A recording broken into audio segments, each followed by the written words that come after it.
Modern society pitches retirement as a finish line, a complete cessation of productive work in favor of permanent leisure. But removing a decades-long career often strips away a person's primary sense of daily purpose. This sudden lack of structure can trigger a psychological and spiritual identity crisis that leisure alone cannot solve. The biblical perspective frames professional work quite differently. In Romans 13, government service, including teaching, is defined as a high, honorable calling, where the worker acts as a servant for the public good. Take the 37-year teaching career of Sister Suneetha. Scripturally, her government pension represents the rightful earned compensation for a lifetime of societal contribution, providing the financial foundation for her next phase of service. This creates a fully funded entry into an unending calling, a spiritual transition where the goal is not to stop contributing, but to apply one's experience to a new kind of purpose.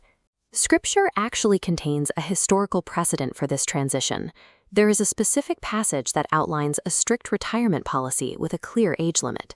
In Numbers chapter 8, the Levite workers responsible for the tent of meeting were legally mandated to retire from their regular tabernacle duties at exactly 50 years old. This graph illustrates their active period, spanning from age 25 to 50. The rule was intensely practical.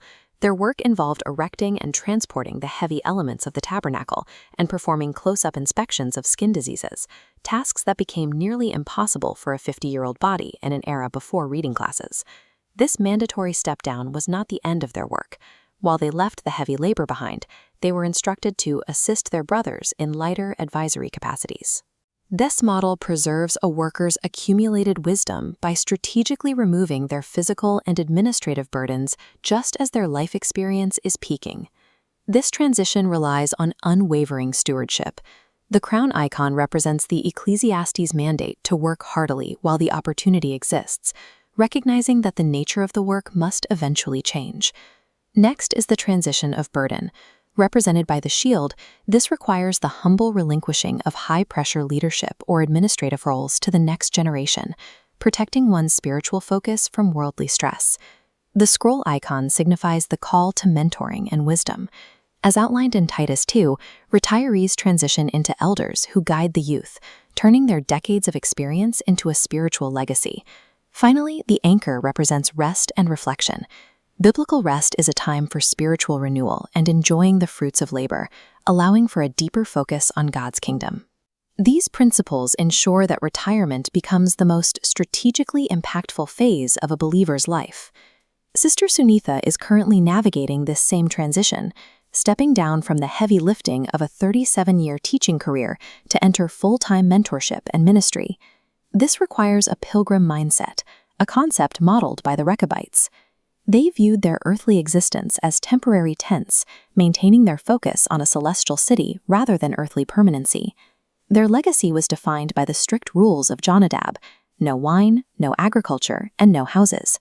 These rules were physical signs of a lifestyle structured to maintain spiritual clarity across generations. Sustaining this calling requires intentional unity. These pillars of humility, forgiveness, and harmony allow a spiritual family to support one another through the bond of peace.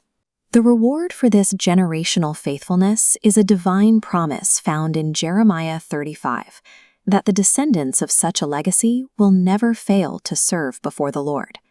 The end of a secular career uncouples a believer's gifts and experience from daily administrative demands.